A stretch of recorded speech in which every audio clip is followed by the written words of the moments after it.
السلام علیکم ورحمۃ اللہ وبرکاتہ۔ پارہ نمبر 23 نحمدہ ونصلی علی رسولہ الکریم، اما بعد فاعوذ باللہ من الشیطان الرجیم۔ یہ پارہ سورۃ یاسین کی آیت نمبر 22 سے شروع ہوتا ہے۔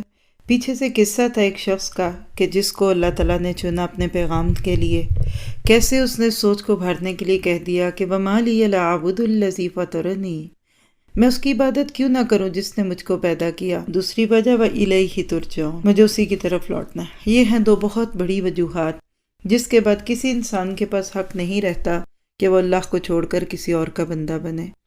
جب تک یہ دو چیزیں کلیئر نہیں ہوتی، عبادت بوجھ لگتی ہے، اور جب ان دو چیزوں کا یقین آ جاتا ہے تو سر خود بخود سجدے میں جھکنے لگتا ہے۔ میں اور آپ اپنے آپ کو دیکھیں کہ کیا میں اپنے رب کے آگے اسی طرح جھکتی ہوں کہ واقعی اگر وہ مجھے پیدا نہ کرتا تو میں کہاں ہوتی، اور جس دن میں اس کے پاس جاؤں گی اس کو میں کیا شکل دکھاؤں گی۔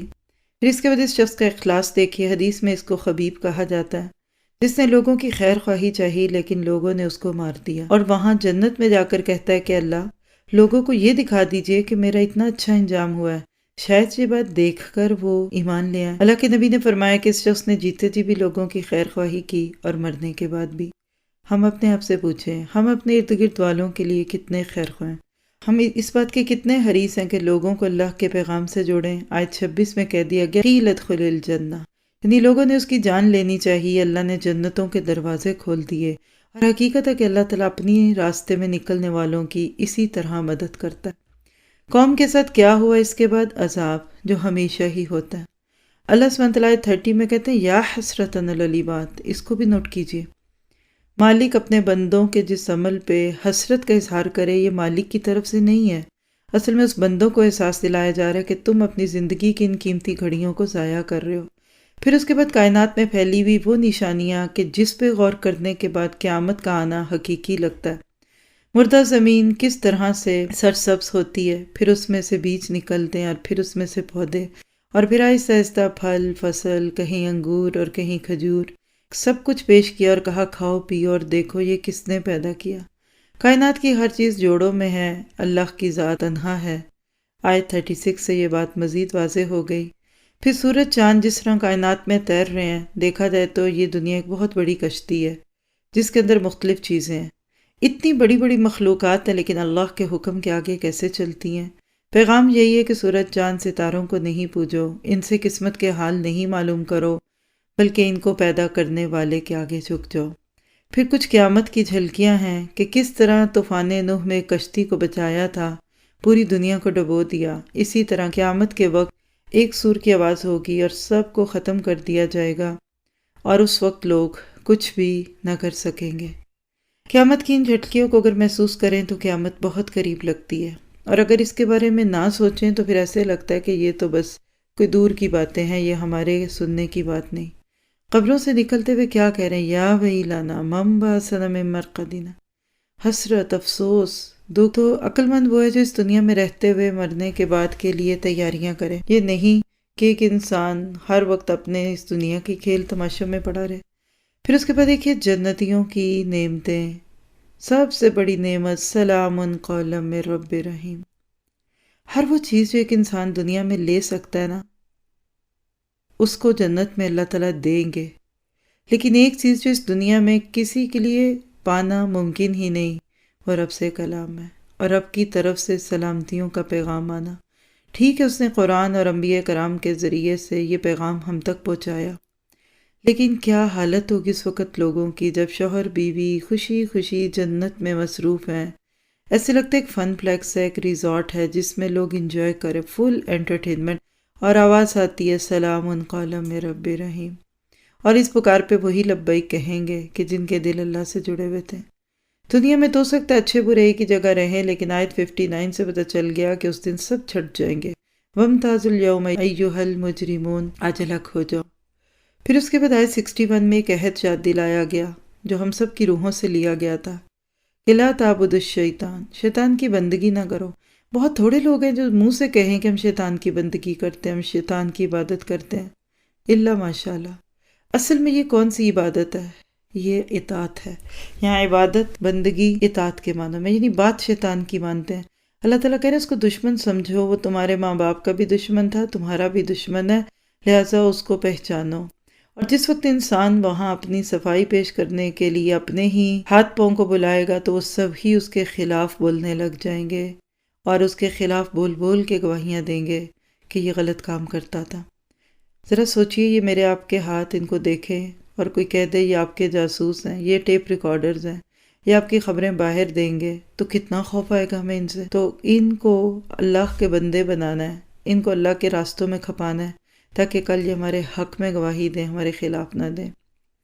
پھر اس کے بعد آیت نمبر 68 میں بتایا کہ جب کسی کو لمبی عمر ملتی ہے نا تو وہ پھر بچہ ہی بن جاتا ہے، یعنی جب جینے کا موقع آتا ہے تو لطف ختم ہو چکا ہوتا ہے۔ بچے بھی روتے ہیں، بڑے بھی روتے ہیں، بچے بھی عموماً دودھ پہ اور لیکوڈز پہ ہوتے ہیں، بڑھاپے میں بھی انسان اسی طرح کی پتلی اور رقیق غذائیں کھاتا ہے۔ بچے بھی ضد کرتے ہیں، بڑے بھی ضدی ہوتے ہیں، ایک ایک بات کو دونوں دہراتے ہیں، چھوٹی سی بات پہ خوش بھی ہو جاتے ہیں، چھوٹی سی بات پہ ناراض بھی ہو جاتے ہیں۔ تو لہٰذا ضرورت ہے اس بات کی کہ اپنے اس وقت کو سامنے رکھا جائے اور اپنے بڑوں اور بزرگوں کی خوب دل کی خوشی سے خدمت کی جائے۔ پھر اس کے بعد آیت نمبر 70 میں اللہ تعالیٰ نے فرمایا کہ یہ کتاب صرف اس کو فائدہ دے گی من کان حیا، جو زندہ ہو۔ آپ دیکھیں وہی بیج پھلتا پھولتا ہے جس کے اندر زندگی کے اثرات ہوتے ہیں، وہی فیٹس بچہ بن کے دنیا میں آتا ہے جس میں زندگی ہوتی ہے، ورنہ تو کئی چیزیں کچی ہی جھڑ جاتی ہیں۔ تو اللہ سے دعا کرنی چاہیے کہ ہم بھی اللہ کی اس بات کو سن کر اپنی روحوں کو زندہ کر لیں۔ پھر کائنات کی کچھ چیزوں کا تذکرہ کرتے کرتے آخر میں اللہ نے اپنی قدرت کا ذکر کیا آیت 82 میں کہ اللہ تعالیٰ نے جب کوئی کام کرنا ہوتا ہے تو یقول لہ کن فیکون، ہو جا، بس وہ ہو جاتا ہے۔ تو پوری صورت میں آپ دیکھیے کہ زنداؤں کے لیے بہت ساری مثالیں تھیں، فائدہ اب اٹھانا ہے۔ لیکن حیرت نہیں ہوتی جب لوگ ان صورتوں کو صرف مردوں کے لیے رکھ لیتے ہیں اور اصالِ ثواب کا ذریعہ سمجھتے ہیں۔ تو اللہ تعالیٰ مجھے آپ کو ان صورتوں کو اپنی زندگی میں پڑھنے کی توفیق دے تاکہ جب ہم دنیا سے جائیں تو اس وقت ہمارا حساب آسان ہو۔ اگلی صورت صافات ہے جس سے اسلام کا مزاج دکھتا ہے کہ صفے باندھنے کی اہمیت کیا ہے۔ فرشتوں کی کچھ خوبیوں کا تذکرہ کر کے کائنات کے رب ہونے کی بات ہوئی، ستاروں کو پیدا کرنے کا مقصد زینت بھی ہے، شیطانوں کو مار بھگانے کا ذریعہ بھی ہے، اور ساتھ ہی ساتھ اس میں انسان کو یہ یقین دلا گیا کہ جب قیامت آئے گی تو بس ایک جھٹکے میں تم سب نکل جاؤ گے قبروں سے۔ بار بار دیکھیں یہ مضمون آ رہا ہے، اور وہاں لوگوں کو ان کے گروہوں میں اور ان کے جوڑوں کے ساتھ ملا دیا جائے گا۔ اچھے لوگ جنتوں کی طرف اور برے لوگ جہنم کی طرف بلائے جائیں گے، وہاں کھڑے کر کے سوال جواب ہوں گے۔ ایسے وقت میں وہ لوگ جن کی امید تھی اور دنیا میں بہت سارے جھوٹے سہارے انسان بنا ہی لیتا ہے کہ بالفرض قیامت آ بھی گئی تو چلو میں کچھ نہ کچھ تو انتظام کروں گا، وہ سب وہاں ایک دوسرے کا انکار کرتے ہوئے دکھتے ہیں۔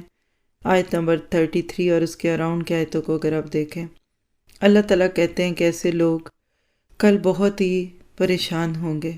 پھر اس کے بعد آیت نمبر 41 سے آگے کی آیات میں جنت اور جنتیوں کی صفات اور خوبیاں۔ دیکھا جائے تو جنت ایک حقیقت ہے، لیکن آج ہمیں ایک خواب دکھتا ہے۔ اللہ سبحانہ وتعالیٰ ہم سے چاہتے ہیں کہ ہم اپنی خواہشات کو اس کی مرضی کے تابع کر لیں اور جو نفس کی تمنا ہے اس کو اگلی دنیا میں ڈال دیں کہ اللہ یہ آگے جا کے لوں گی، یہ چیز یہاں نہیں کرنی۔ پھر خاص طور پہ بہت ہی دل کو چھو جانے والی آیات ہے 51 اور اس سے اگلی کہ جس میں لوگ جنت میں جا کر بھی اپنے ساتھیوں کو ڈھونڈ رہے ہیں، کوئی جنت میں کوئی جہنم میں، اور ایک دوسرے سے بات چیت ہے۔ بالکل آج کے دور میں سیٹلائٹ سسٹم یا دنیا کے ایک کونے میں بیٹھ کر ساری دنیا تک اپنی آواز پہنچانا، اس سے بھی نہ جانے کیا لیٹسٹ ٹیکنالوجی ہوگی اللہ کے پاس۔ پھر جہنم میں جو کچھ ہوگا اس کا منظر ہے جس کو پڑھتے ہوئے یہی دعا کرنی ہے کہ اللہم اجرنا من النار، اللہ ہمیں آگ سے بچا لے، حرام کر دے آگ کو ہم پر۔ خاص طور پہ پھر اس کے بعد مخلص بندوں کی بات ہے۔ مختلف انبیاء کرام اور ان کی قوموں میں اللہ کے نبیوں کے ساتھ چلنے والوں کو مخلص کہا گیا اور باقی لوگ جھٹلانے والے تھے۔ یہ بات قابل غور ہے، مخلص، دو لفظ ہیں کہ مخلص اور مخلص، کون سا اچھا ہے یا آپ کیا بننا چاہتے ہیں؟ تو جواب دیجیے مخلص۔ کیوں؟ مخلص مفعل، مفعول کا وزن ہوتا ہے، یعنی یہ وہ لفظ ہے جو مخلص ہو چکا، ڈن، کام اس پہ ہو گیا، اور اگر آپ مخلص مفل یعنی فائل کا وزن کہیں گے تو بھی وہ اخلاص پانے کی کوششوں میں، تو دعا کیجیے کہ اللہ تعالیٰ میں مخلص بنا دے۔ پھر دوبارہ انبیاء کرام کو خراج تحسین پیش کیا جا رہا ہے۔ آپ اس پوری صورت کو پڑھیے، سلام علی نوح اور سلام علی ابراہیم۔ پورے قرآن میں نبیوں کی ڈیٹ آف برتھ نہیں ہے، کب فوت ہوئے، ان کی برسی کب منانی ہے، یہ نہیں۔ اور اگر ایسا ہوتا تو مسلمان تو 365 دن ہی چھٹی کرتے، کیونکہ 300 سے زائد انبیاء کے تو تذکرے موجود ہیں اور بات تو اس سے بھی زیادہ کی ہے۔ تو اسلام کا مزاج یہ نہیں ہے کہ نبیوں کی ذات کے نام پر کچھ میلاد منائے جائیں اور ان کی خوشیاں کی جائیں۔ ہاں، ہر جگہ ذکر ہے نبیوں کے پیغام اور ان کے مشن کا، اور اللہ تعالیٰ آج ہمیں اسی مقصد کے ساتھ جوڑ دیں۔ پھر خاص طور پہ ان آیات میں جو آیت نمبر 100 اور اس کے آگے حضرت اسماعیل علیہ السلام کی خوبصورت فرما برداری کا تذکرہ ہے۔ باپ بیٹا کس طرح اللہ کے حکم پہ کٹنے اور کاٹنے، مرنے اور مارنے پہ تیار ہیں۔ آج انسانیت میں شاید کوئی بھی ایسا نہ ہوگا کہ اپنے بچے کی گردن پہ چھری رکھ دے، اور کوئی کہے تو رکھنی بھی نہیں ہے۔ نبیوں کا سلسلہ ختم ہو گیا، اس لیے معجزات ختم۔ نبیوں کے خواب وہی کا حصہ تھے۔ آج کوئی کہتے کہ مجھے یہ خواب آیا تو ایسا نہیں کرے گا۔ لیکن جو اس وقت بات کروں گی وہ کیا ہے کہ سکھائے کس نے اسماعیل کو آداب فرزندی۔ یہ کس مکتب کے پڑھے ہوئے تھے، یہ کس سکول میں تھے، کس میڈیم کے پڑھے ہوئے تھے؟ کہ آج کی اولادیں بھی اتنی ہی فرما بردار ہے؟ ہو سکتا ہے وہ پولیس کو کال کر دیں کہ میرا باپ مجھے مارنا چاہتا ہے۔ تو دعا کیجئے کہ اللہ ہماری نسلوں کو بھی اسماعیل علیہ السلام کی طرح اللہ کا اور ہمارا فرما بردار بنا دے۔ آیت 103، فلما اسلم، جب باپ بیٹا دونوں مسلم ہوئے۔ یہ ہے جواب۔ جب باپ ابراہیم ہوگا تو بیٹا اسماعیل ہوگا، جب ماں ہاجرہ ہوتی ہے تو بیٹا اسماعیل ہوتا ہے۔ تو اچھے ماں باپ بن جائیں ہم، اولادیں خود بخود ہمارے نقش قدم پہ آئیں گی۔ کسی نے خوب کہا کہ مت کہو کہ بچے ہماری سنتے نہیں، نہ سنیں، لیکن یاد رکھو کہ وہ تمہیں دیکھتے ضرور ہیں۔ تو جو میری آپ کی بھاگ دوڑ ہے وہی ہماری اولادوں کی بھی ہوگی۔ پھر اس کے بعد آپ دیکھیے کہ کیسے ابراہیم تو چھری چلا ہی چکے تھے لیکن اللہ نے بچا لیا، اور یہ بہت بڑا اصول ہے۔ جب بندہ اللہ کے راستوں میں کٹنا چاہتا ہے نا تو اللہ تعالیٰ بچا لیتے ہیں۔ اللہ کو نہیں ہمیں مارنا، صرف بات یہ ہے کہ وہ ہمارا ٹیسٹ لے رہا ہوتا ہے۔ جیسے ہم اپنے بچوں کو آزماتے ہیں، بیٹا کینڈی دینا مجھے، وہ ہاتھ کھینچے گا، پھر آپ کہتے ہیں میں نے لینی تھوڑی تھی، میں تو آپ کا دل دیکھ رہی تھی۔ تو حقیقت ہے کہ اللہ تعالیٰ ہمارا دل دیکھتا ہے۔ پھر اسی طرح انبیاء کے اس قصے میں مختلف انبیاء کی بات بالکل ایک ہی پیغام کے ساتھ ہے کہ جو ماحول ہو، جو وقت ہو، جیسے حالات ہوں، ہر بات میں حکم اللہ ہی کا چلے گا۔ پھر خاص طور پہ اس میں حضرت یونس کا قصہ آتا ہے تھوڑی ڈیٹیل سے 139 اور اس اگلی آیات میں۔ ان کا قصہ کم ہے لیکن دیکھا تو اس میں عمل کی بہت بڑی بات ہے کہ مچھلی کے پیٹ میں جا کر بھی انہوں نے رب کو پکارا۔ نہ ان کو کسی بزرگ کا خیال آیا، نہ کسی بڑے کا، نہ چھوٹے کا، نہ ان کے پاس تسبیح تھی اور نہ وہاں گٹھلیاں تھیں، لیکن کیسے انہوں نے دل کی گہرائی سے اور احساس ندامت سے کہا کہ لا الہ الا انت سبحانک انی کنت من الظالمین، تو اللہ تعالیٰ نے ان کو بچا لیا۔ نہ صرف یہ کہ صحت دے دی بلکہ پہلے سے بھی زیادہ ٹھیک کیا، عمر بھی کم ہو گئی، جوانی مل گئی، اولاد بھی مل گئی، مال بھی مل گیا۔ اور حقیقت ہے کہ اللہ جب کسی کے زخموں پہ پھاہے رکھتا ہے نا تو بھول ہی جاتا ہے کہ کبھی زخم بھی لگا تھا۔ اتنا خوبصورت اللہ تعالیٰ بندے کا علاج کرتے ہیں۔ شرط ایک ہے کہ رضیت باللہ ربًا، اللہ کی رضا پہ انسان راضی رہے۔ اس کے بعد مکہ والوں کے کچھ باطل عقائد کا تذکرہ کرتے کرتے پھر انبیاء کے قصے ہیں، اور کہہ دیے انہم لہم المنصورون، آیت 172، کہ بے شک وہی کامیاب ہوں گے۔ آج کے مسلمانوں کے لیے یہ میسج ہے کہ اگر آپ سچے مومن ہیں تو دنیا کی کسی طاقت کے آگے آپ جا کر کھڑے ہو جائیں، مدد آپ ہی کی ہوگی۔ تو مدد ہے لیکن مشروط، تمہارا ایمان پختہ ہوتا جائے گا، اللہ کی مدد آتی جائے گی۔ پھر اس سورت کا آخر بڑا خوبصورت ہے جس میں کسی بھی محفل کے اینڈ پہ اگر ان کلمات کو پڑھ لیا جائے تو جو گناہ ہے اللہ کفارہ کر دے گا اور نیکیوں کا اجر دے گا۔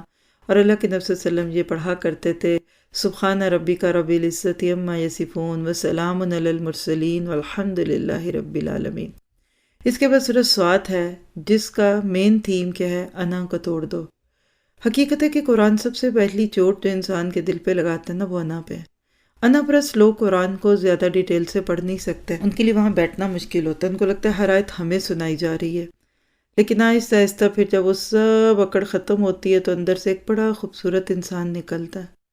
پھر مکہ والوں کے اللہ کے نبی پر جو اعتراضات ہیں اس کا تذکرہ کرتے کرتے دوبارہ قوموں کا تذکرہ کیا گیا۔ انبیاء کرام کے قصوں کے ساتھ ساتھ آپ کو بھی کہا گیا اصبر علی ما یقولون، آیت 17 میں آتا ہے کہ نبی آپ بھی صبر کیجئے جو باتیں لوگ کرتے ہیں۔ اگر آپ نے کبھی دین کے لیے بات کوئی سنی نہیں ہے نا تو پھر آپ کو ان باتوں کی ضرورت نہیں ہے، آپ سمجھ بھی نہیں پائیں گے۔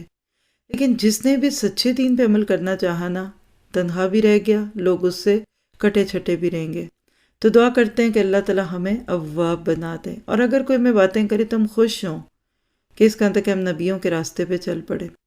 حضرت داؤد علیہ السلام کے ناطے سے ایک واقعہ ہے آیت 31 اور اس سے اگلی آیتوں میں، جس کا خلاصہ کیا ہے کہ بعض دفعہ اللہ تعالیٰ ہدایت بیانی دے دیتا ہے، دوسروں کے حالات سے بندے کو اپنا قصور نظر آنے لگتا ہے، اور یہ بھی بتا دیا کہ انسان کے اندر بخل ہے، 99 کے ساتھ ایک ملا کے 100 تو کرنا چاہتا ہے، لیکن اپنی 99 میں سے 49 دے کر دوسرے کے ساتھ برابر کی 100 50 نہیں کرنا چاہتا۔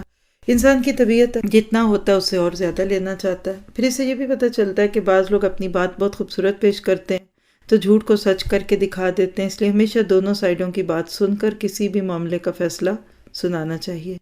حضرت داؤد علیہ السلام کو اللہ نے جو نعمتیں دی تھی ان سب کا تذکرہ کر کے بتایا کہ اسلام کی دولت اور دنیا کی دولت ساتھ ساتھ چل سکتی ہے، شرط ایک ہے کہ انسان اللہ سے رہنمائی پائے۔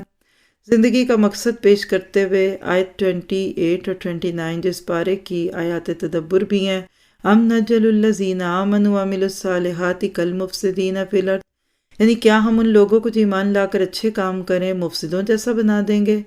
کیا ہم متقین کو فاجروں جیسا بنا دیں گے؟ نہیں، یہ ہو نہیں سکتا۔ کتاب انزلناہ الیک مبارک، آپ اکثر قرآن پاک کا یہ انداز دیکھیں گے کہ جہاں جنتی جہنمیوں کا تقابل ہوتا ہے نا کہ دونوں برابر نہیں، تو اس کے بعد کتاب کا ذکر ہے، تو گویا کہ کتاب انسانوں کی زندگی میں ایک فرق پیدا کر دیتی ہے کہ جس کے بعد پھر انسان کی زندگی کا نقشہ بدلتا ہے۔